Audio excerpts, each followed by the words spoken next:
नमस्कार दोस्तों। उत्तर प्रदेश के मुख्यमंत्री योगी आदित्यनाथ ने एक ऐसे ध्वजवाहक की तरह सनातन को थाम लिया है जो उसे आगे लेकर बढ़ रहे हैं। उन्होंने उस शर्म की चादर को उखाड़कर फेंक दिया है जिस चादर को लपेटकर नेता ज्यादातर बोलते हैं। प्रधानमंत्री मोदी भी कभी इतना खुलकर नहीं बोल पाए। जब वो मुख्यमंत्री के पद के ऊपर थे तब भी उन्होंने कभी इस तरीके से बात नहीं की। हेमंत बिस्व शर्मा भी आज तक इतने खुले मन से बोल नहीं पाए। लेकिन योगी आदित्यनाथ ने जो चादर शर्म की उखाड़कर फेंकी है उसे आप समझिए कि उन्होंने बात क्या की है। नवरात्रि का मौसम है, नवरात्रि चल रहे हैं, इतना पावन पर्व चल रहा है, लेकिन नवरात्र के दौरान जिस तरीके से जिहादी मानसिकता के लोग उदंडई कर रहे हैं उस उदंडई को जानने की कोशिश कीजिए।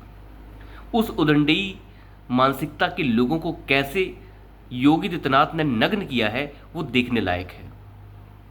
उन्होंने ये साफ कहा है कि नवरात्रि के इस पावन पर्व के दौरान किस तरीके से सनातनी मेहनत करता है, व्रत रखता है, लेकिन कुछ उदंडई मानसिकता के लोग उस नवरात्र को खराब करने के लिए सड़कों पर उतर जाते हैं, सड़कों पर उतरकर प्रदर्शन करते हैं, उदंडई करते हैं। ये कभी भी बर्दाश्त नहीं किया जाएगा।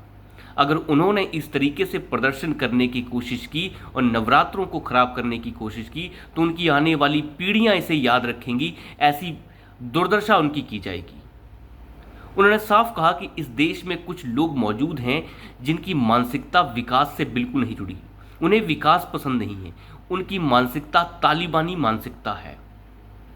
और इस तालिबानी मानसिकता के लोग चाहते हैं कि दारुल इस्लाम आ जाए। दारुल इस्लाम की उनकी मानसिकता जो है वो कभी पूरी नहीं होगी, वो जन्नत में भी पूरी नहीं होगी। उसके लिए उन्हें जहन्नुम में जाना होगा।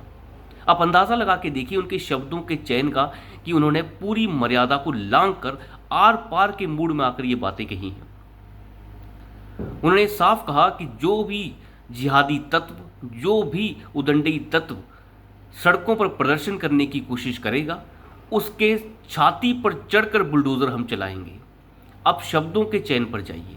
उन्होंने साफ कहा कि हम अपनी बहू बेटियों की, हम अपनी व्यापारियों की सुरक्षा के लिए वचनबद्ध हैं और उनकी सुरक्षा के साथ अगर कोई खिलवाड़ करेगा तो उस खिलवाड़ करने वाले की आने वाली सारी पीढ़ियां उसे याद रखेंगी। उन्होंने साफ कहा कि जिस तरीके से जिहादी मानसिकता के लोग दारुल इस्लाम की बात करते हैं, ये सब उन्हें केवल जहन्नुम में जाकर मिलेगा। आप अंदाज़ा लगा के देखिए योगी आदित्यनाथ के शब्दों का। उन्होंने कहा कि हमें ऐसे लोगों की डेंटिंग और पेंटिंग करना बड़े अच्छे से आता है। उन्होंने कहा कि हम बुत परस्ती के समर्थक हैं, हम बुत परस्ती करते हैं, भगवान की पूजा करते हैं, लेकिन कुछ लोग मौजूद हैं यहाँ पर वो बुत परस्ती के खिलाफ हैं।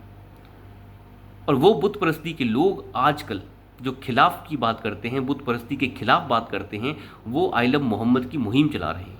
उन्होंने साफ कहा कि आपकी आस्था सड़कों पर निकलकर उदंडई करके पूरी नहीं हो सकती। आपकी आस्था आपके घर के अंदर होनी चाहिए। उन्होंने ये भी जोड़ा कि लाउड स्पीकरों का इस्तेमाल इस तरीके से पब्लिक एरिया में नहीं किया जा सकता। लोगों को आराम से जीने दें, उनकी ज़िंदगी को जहन्नुम ना बनाएं, चैन से जीने दें। आप अंदाज़ा लगा के देखिए योगी आदित्यनाथ के शब्दों का। उन्होंने सारी सीमाएं लांघ कर ये कड़ा संदेश दिया है कि ये सब कुछ नहीं चलेगा कि सड़कों पर उतरकर आई लव मोहम्मद के नारे लगाकर लोगों की दुकानें फूंक दी जाए। आखिर तुम्हें मोहम्मद से बहुत प्यार है तो घर में जाकर निकालो उस प्यार को, और सड़कों पर निकालना ही है तो इस तरीके से निकालोगे, लोगों को नुकसान करके, बहू बेटियों को तंग करके।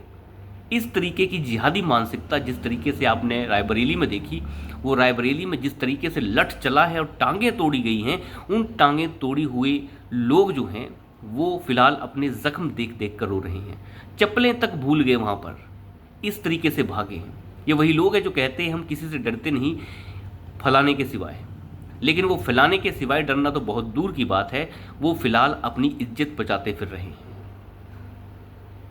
और कई लोगों को इसमें गिरफ्तार भी कर लिया गया है।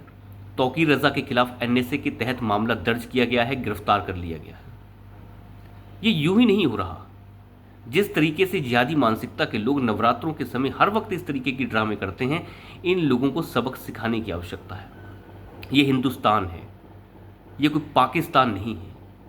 हिंदुस्तान इसीलिए हिंदुस्तान है क्योंकि यहाँ हिंदू बसते हैं। या अगर हिंदू ना बसें तो ये भी पाकिस्तान ही बन जाएगा, ज़्यादा फर्क नहीं है। लेकिन योगी आदित्यनाथ ने जिस मानसिकता के ऊपर प्रहार किया है, वो प्रहार चिकनी चुपड़ी बातों के साथ नहीं था, बिल्कुल साफ और स्पष्ट बातों के साथ था कि जिहादी मानसिकता को बर्दाश्त नहीं किया जा सकता, उदंडेई बर्दाश्त नहीं की जा सकती। और जिस तरीके से बुज़दिल किस्म के जो लोग हैं, जो बच्चों को और औरतों को आगे कर देते हैं, इनकी आने वाली पीढ़ियां याद रखेंगी अगर इन्होंने ऐसा करने की कोशिश की, तो ऐसा दुस्साहस करने की कोशिश की तो मंजर इन्हें याद आएगा बार बार। इस तरीके के शब्दों का चयन आप अंदाज़ा लगाइए, हूबहू वही शब्द हैं जो योगी आदित्यनाथ से इस्तेमाल किए। योगी आदित्यनाथ बिल्कुल आर पार के मूड में थे, और जिस तरीके से रायबरेली के अंदर सेटिंग की गई है सारे सिस्टम की, आप देखिए सब कुछ शांत है, कोई बोलने को कुछ तैयार नहीं। इसी तरीके की ज़रूरत है। अखिलेश यादव तो अपनी छाती पीट ही रहा है, वो जिहादी भी है। वो अखिलेश, उसे आम व्यक्ति मत समझिए, वो जिहादी मानसिकता का एक व्यक्ति है जो आतंकवादियों को छोड़ने की बहुत अच्छी कोशिश पहले कर चुका है। वो व्यक्ति कह रहा है कि बड़ा बुरा हुआ। ये वही लोग हैं जो चोर चक्के डकैत मंगेश यादव के लिए छाती पीट रहा था। लेकिन किसी यादव को अगर कोई मुस्लिम मार दे तो ये दुम दबाकर मुंह में दही जमाकर बिलों में छुप जाते हैं। यादवों को भी ये सोचना होगा, यदुवंशियों को सोचना होगा कि वो किस नेता को आगे बढ़ा रहे हैं। आखिर ऐसे लोग आजकल के दौर में सैफई महोत्सव क्यों नहीं करवा लेते? जो नंगई लड़कियों को नचवा रहे थे तो आज क्यों नहीं नचवा लेते? आज सरकार का पैसा इनके पास मौजूद नहीं, इसलिए इनकी मानसिकता जो है उसे पढ़ने की आवश्यकता है। और योगी आदित्यनाथ ने जो इस्लामिक कट्टरवाद की जो मानसिकता है उसके ऊपर कड़ा प्रहार करते हुए ये साफ किया है कि छाती के ऊपर चढ़कर बुलडोजर चलाया जाएगा, जिसमें दम हो वो रोक ले। ये उन्होंने नहीं कहा है। तो अभी के लिए इतना ही, धन्यवाद।